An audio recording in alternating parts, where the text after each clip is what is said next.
Welcome to Les Bayet. I'm Frank McClellan, and I'm here to prepare Alaskan king salmon fillet with black quinoa and cherries. So let's get started. The first thing I'd like to do is prepare the salmon to be baked. It's a baked salmon, so it's quite easy to do at home. And what I'll do is make basically a butter marinade for the salmon, which goes so well with the richness of the salmon. First, I'll take a nice saute pan, about 8-inch saute pan, and add about 2 tablespoons of butter.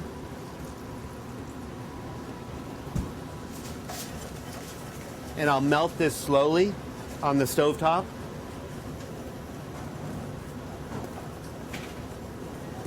Then I'll take 3 shallots, minced. If you don't have shallots, just use a nice sweet white onion.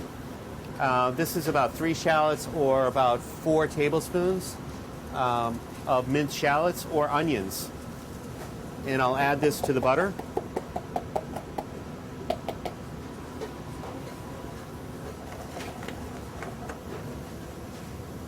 A little bit of salt. My butter I like to use at home or at Les Bayet. I like to use sweet butter, unsalted butter. But if that's what you have, salted butter, just be careful of the amount of salt that you do add to it. You don't want to oversalt your salmon. So I've completely melted the butter with the shallots, and they're just starting to simmer. Then I'll take a fresh herb mix. Luckily now you can get fresh herbs in most every supermarket. I have a mixture of flat leaf parsley. I like to use flat leaf parsley instead of curly. It has a richer flavor. I have chervil here in chives and tarragon. This gives a really nice aromatic flavor to the salmon. So I'm going to add that along with some white pepper. I like to use ground white pepper with fish. It also has a nice aromatic spice to it. I'll stir that in, like so.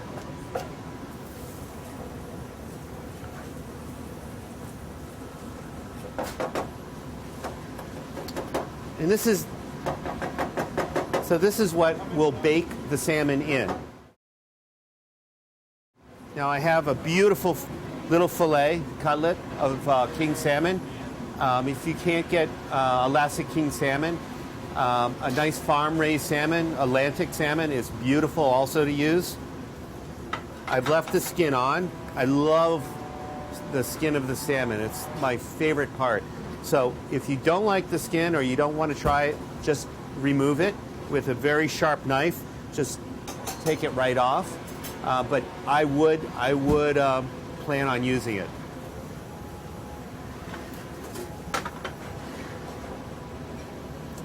So let's smear this over the fish.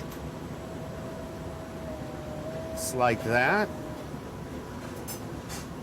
And it's all set to go into a 375 oven for about 12 to 14, 15 minutes, depending on how thick the fish is. Just a secret on fish. A good ratio to go, the thickness of the fish, if it's 1 inch thick, should take about 10 minutes of cooking time. Okay, so let's move on with the salmon dish and make the quinoa. Quinoa is a beautiful grain that's very rich, high in protein, and you can find it in most all supermarkets. This is black quinoa. There's a white quinoa. There's a red quinoa. I personally like the black, but all the quinoas are beautiful to make. So let's get started with this. To cook quinoa properly, it takes about 45 minutes.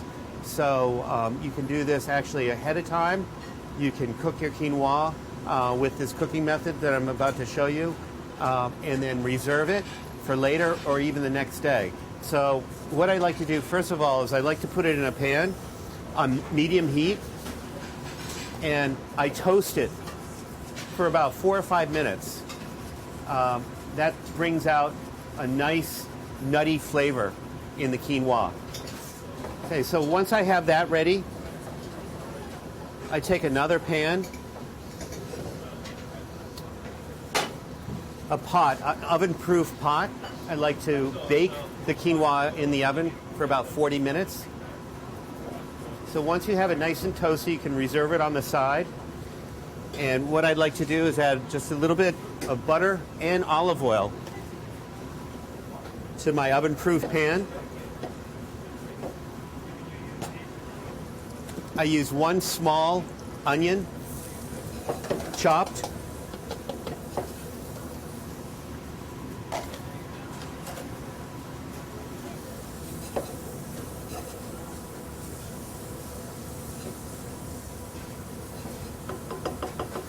And I let that cook for 3 or 4 minutes. And then I have some nice chopped rosemary. Rosemary has a nice, rich, pitchy flavor that really works well with the quinoa. I place that in with the onions. I have 1 stick of celery that I've peeled and chopped. I add that. And then I have cherries. Quinoa and cherries are wonderful. The quinoa has a real nice nutty richness to it, and then the sweetness of the cherries. Now these are dry cherries, or you can use fresh cherries. Either one works wonderful. I can't say one's better than the other. So I add the dried cherries to the onions and the celery. That's really beautiful color. Let that cook for a minute, and then I add about a teaspoon of garlic, minced garlic. I run that through it. Let that cook for about 30 seconds. Once again, not to burn the garlic. And then I take my toasted quinoa and I add that.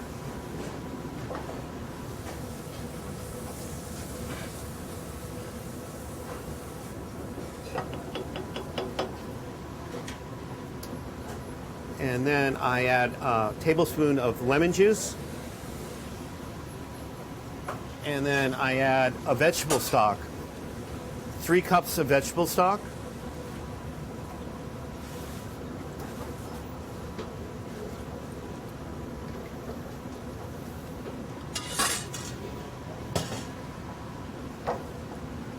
And I bring that to a simmer.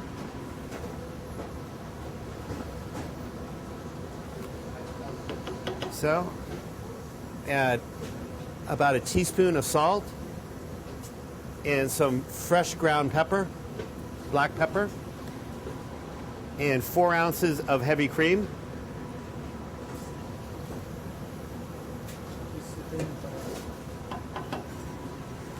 And just like that, and then I cover it, and it's ready to go in the oven for about 40-45 minutes. You can tell it's done. It opens up and gets very soft, and just has a little bit of a chewiness, but it's very delicate. Here we are, and now I have the salmon out of the oven. Isn't that beautiful? Oh, and the quinoa is out of the oven also. It's just gorgeous. So take a nice fish plate. This is a fish plate we use at Les Bayets, or any type of plate you'd like. Take a bit of the quinoa, place it down on the plate, like so. Then take a spatula and lift your salmon right out.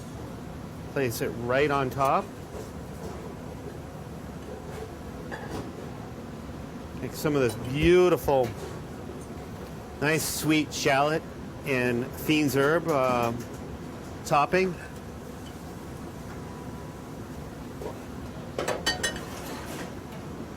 So, and then I have some fresh cilantro that I love.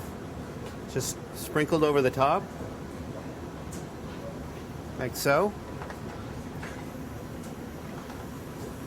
And there you have it, your Alaska King salmon with black quinoas and cherries.